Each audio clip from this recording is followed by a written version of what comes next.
अस्सलाम वालेकुम everyone, hope all of you are really doing great. So मैंने आप लोग को बुक्स की वीडियो जब बनाई थी तो बताया था कि मैं आप लोग को डिटेल वाइज गाइड करूँगी सब्जेक्ट वाइज ना, कि आपने किस किस तरह से अपने 15 सब्जेक्ट को तैयार करना है। तो आज मैं आप लोग को पहले रिसर्च के बारे में बताती हूँ कि आप लोगों ने रिसर्च को किस तरह से तैयार करना है, क्या क्या हमारे पास पॉसिबल सोर्सेज हैं, और जो रिसर्च की जो ऑस्पी वाइवा होता है उसको उसकी तैयारी अलग होती है, वो कैसे करनी है, और जो हमारा प्रैक्टिकल होता है उसकी तैयारी अलग होती है, तो वो किस तरह से करनी है। पहले मैं आप लोग को प्रैक्टिकल के बारे में समझाऊंगी।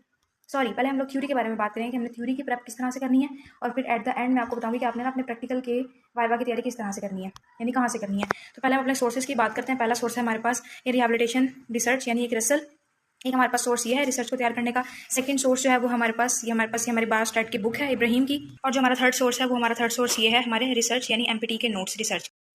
और जो फोर्थ चीज़ हमारे पास हमारी प्रेप में होनी चाहिए वो हमें चाहिए इब्राहिम के ये वाले पास पेपर्स, ठीक है, सॉल्व पास पेपर्स। इसके अंदर अगर आप उसका कंटेंट देखो ना, कंटेंट में जो हमारे पास जो 7 है, इस 7 के जितने पास पेपर्स हैं ना, इसमें उन्होंने दिए हुए हैं। हम लोगों ने ये करने हैं अपने फाइनल ईयर में, और ये 9 पे मिसलिनियस वाले टॉपिक्स भी करने हैं, और 9 पे जो एमसीक्यूज दिए हुए हैं ना, ये हम लोगों ने सारे करने। टोटल 7, 8 एंड 9 ये 3 चीज़ें जो हैं हम लोग अपने फाइनल ईयर में रिसर्च के लिए जो इस बुक से यूज़ करेंगे। और ये कुछ मेरे पास नोट्स हैं। रिसर्च क्या होती है, what is research, research a way of thinking, integral part of professional practice. इसके अलावा रिसर्च की कैरेक्टरिस्टिक्स, ये सारी आपकी ना बेसिक और चैप्टर 1 के लिए आ जाती है। तो इसके साथ मैं ना आप लोगों के ये जो नोट्स है ना, अभी वीडियो के एंड में पेश कर दूंगी, तो आप लोग ना ये वहाँ से ले लीजिएगा। तो ये तो हो गए हमारे सारे पॉसिबल सोर्सेज जो कि हम लोगों ने यूज़ करने अपनी रिसर्च की तैयारी के लिए फॉर थ्योरी पर्पज ना।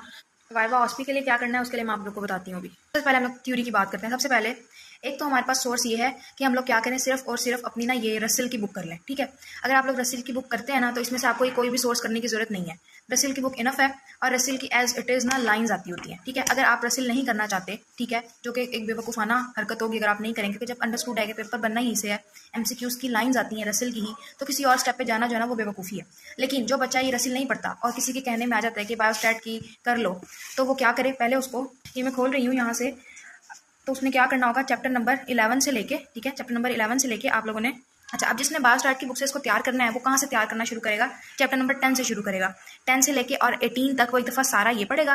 प्लस ये चीज़ इनफ नहीं होगी, ऑल्दो इसमें बहुत कुछ ईजी लिखा हुआ है, ठीक है, इसमें बहुत कुछ ईजी लिखा हुआ है, लेकिन ये सारा कंप्लीट आपका सिलेबस कवर नहीं करता।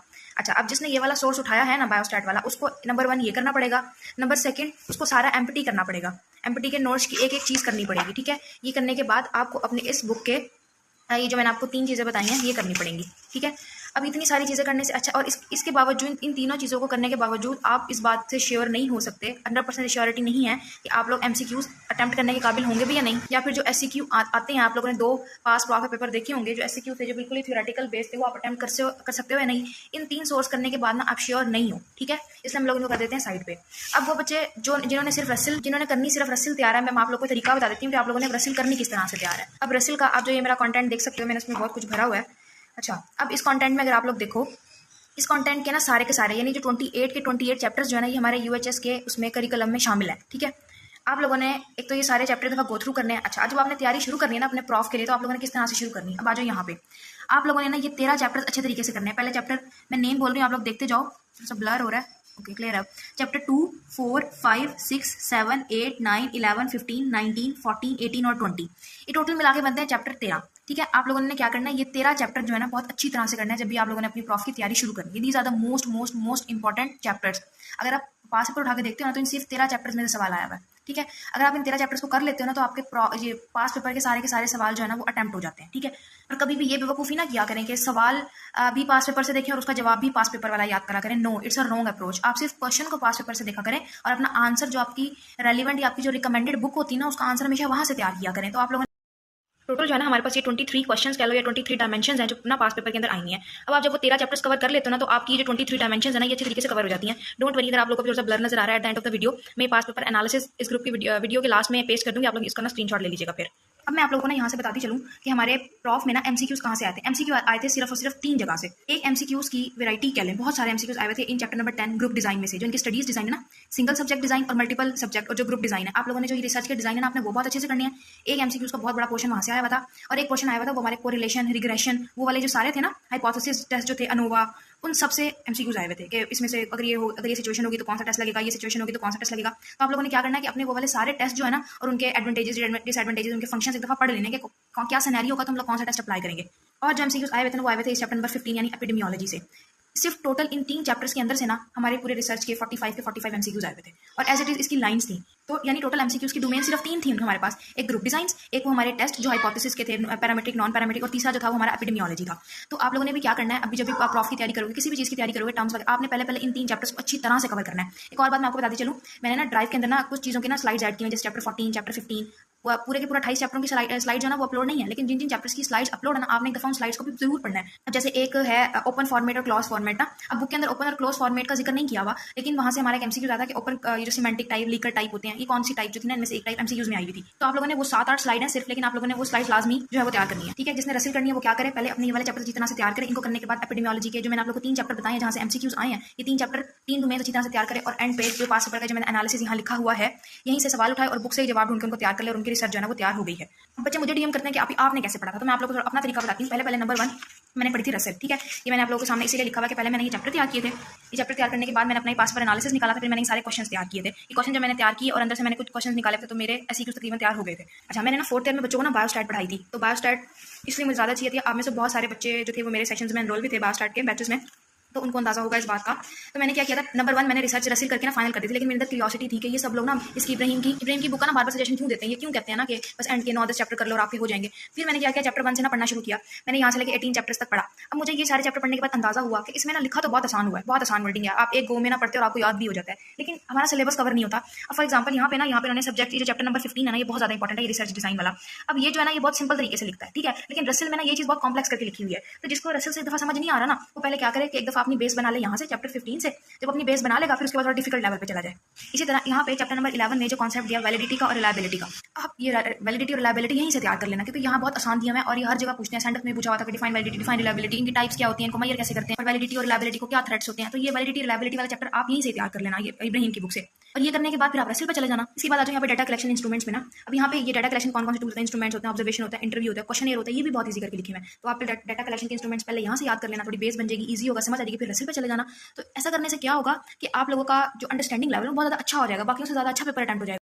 फिर जब ये दोनों चीज़ें कर ली तैयार, फिर एक हाइप क्रिएट हुई एनपीटी की ना, कि एनपीटी से तैयार करो। एनपीटी में रिसर्च बहुत अच्छी लिखी है। मैंने कहा चलो भाई जब सारे सोर्स कर लिया तो एनपीटी भी पढ़ लेते हैं। फिर मैंने एनपीटी पढ़ना शुरू की, और एनपीटी में मुझे बहुत अच्छी चीज़ें मिली, लाइक साइड के बॉक्सेस इसमें बहुत इन्फॉर्मेटिव दिए हैं, छोटी छोटी डेफिनेशन इसमें बहुत अच्छी दी है। लाइक पूरी बुक में ना कहीं भी एक्सपेरिमेंटल और नॉन एक्सपेरिमेंटल रिसर्च की डेफिनेशन नहीं दी है, बेसिक रिसर्च और क्लिनिकल अप्लाइड रिसर्च की डेफिनेशन नहीं दी हुई। तो ये छोटी छोटी जो डेफिनेशन थी, जैसे डिस्क्रिप्टिव इन्फ्रेंशियल स्टैटिस्टिक्स, ये फिर मैंने अपनी एनपीटी से कर ली। अच्छा, फिर जब मैंने एनपीटी तैयार कर लिया ना, फिर मुझे सारे नोट्स पढ़ने के बाद एक बात का अंदाजा हो गया कि व्हाट इज एनपीटी। एनपीटी असल में है क्या चीज़। जब आप लोगों ने ये दोनों बुक कर ली है ना, और आपको ये दोनों बुक पढ़ने को दिल नहीं कर रहा, या फॉर एग्जाम्पल आपने सिर्फ एक ये वाली बुक पढ़ ली रसिल की, और अब आपका रसिल की बुक पढ़ने को दिल नहीं कर रहा, रिवाइज करने का दिल नहीं कर रहा, तो आप इन दो चीज़ों को साइड पे करके सिर्फ एनपीटी के नोट्स उठा सकते हैं, और इन एनपीटी के नोट्स है ना क्विक साना सारा रिवाइज कर सकते हैं। मैं आपको दिखाती हूँ, देखें यहाँ पे उन्होंने पॉपुलेशन और सैंपल भी दिया हुआ है, वेरिएबल और टाइप्स ऑफ डाटा भी बताया हुआ है, क्वालिटेटिव क्वांटिटेटिव वेरिएबल का बताया हुआ है। देखो उन्होंने डाटा कलेक्शन का बताया हुआ है, सैम्पलिंग टेक्निक का बताया हुआ है, ग्राफिकल रिप्रेजेंटेशन का बताया हुआ है। फॉर एग्जाम्पल अभी सैम्पलिंग टेक्निक देखो इतने से पैराग्राफ में एक्सप्लेन किया हुआ है, मतलब ये बहुत समराइज करके चीज़ें दी हुई है। अभी जो स्टैटिस्टिकल ग्राफ थे जो हम लोगों ने बात स्टार्ट में पढ़े थे, आप जल्दी से यहाँ से इसको दफा रिवाइज कर लो।